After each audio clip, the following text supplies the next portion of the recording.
passage in Matthew 25. That was what started it all in seminary. I was in an inductive Bible study class, and we studied that passage, and it's really famous for, the disciples are talking to Jesus about what it means to follow him, and he says, when I was hungry, you fed me. When I was thirsty, you gave me something to drink. When I was naked, you clothed me. When I was in prison, you visited me. All that, and I was looking at my life as a pastor, and it was like, am I doing any of those things?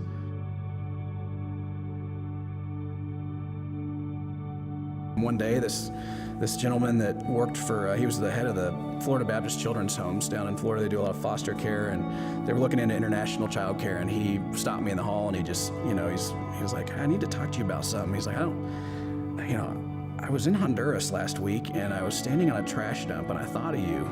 The strangest thing happened. He goes, we were standing on this dump, and we were talking to this pastor. They try to get kids out of this trash dump. They work there and live there, and everything in me was just saying, I'm supposed to tell Brett about this.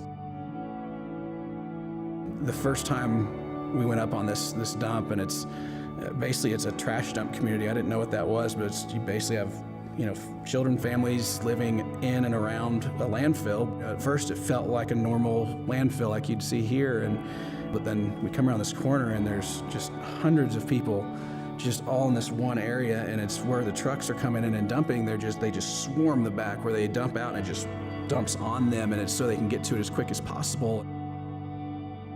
I just kept thinking of Matthew 25. It was like I was seeing Jesus stand in front of me and just say, are you paying attention to this? You pray about something for a long time, and it becomes real clear. I was seeing that whole chapter, like everything he listed was in one physical place, and it was just wild to try to process that.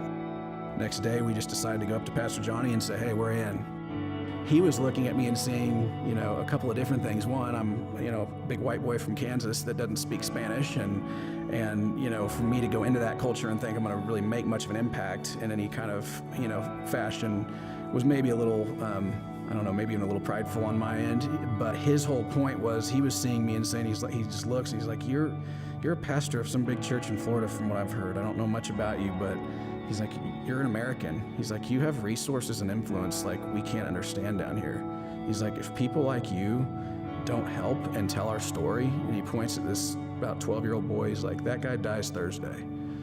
So I, started researching, spent about 2 months looking for any ministry here in the States that was doing any focus on trash dump communities, and I could not find it. And that was not something that changed either. I mean, we just couldn't find anything. Years and years, never found anything except for one place that was really not even what I would have been looking for. And we knew if we were going to do anything, we probably had to know if this is is this a global epidemic, or is this like just in Honduras or maybe in a couple of countries? And I had a friend that was a missionary in Cambodia, and he had contacted me after he saw the Honduras video, and he's like, man, if you have a lot of interest in this, which it seems like you do, you need to come see this place. He's like, Phnom Penh has a massive trash dump community that you just need to see. These people are, just desperate. There's no one there to help them or even care about them or love them. But I was questioning it the whole trip, and we went to the trash dump, and it was weird. When we first stepped on, I looked at Michael, and I'm like, we're home.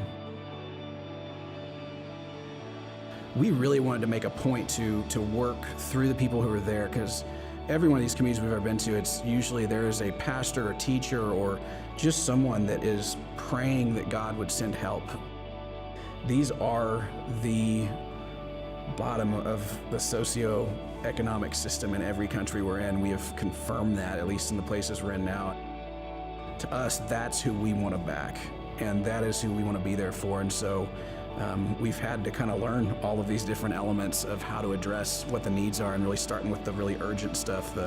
We've had a lot of kids die of very preventable things that it's been tough, because sometimes it happens when something could have been done, and it was just they didn't know there was anyone to turn to. We're blessed in this nation. We have resources, and that's something that we really do feel that we're to be a part of, is to help with the resources. When they can see this connection with the church over here, it is such an encouragement that it really does fuel them.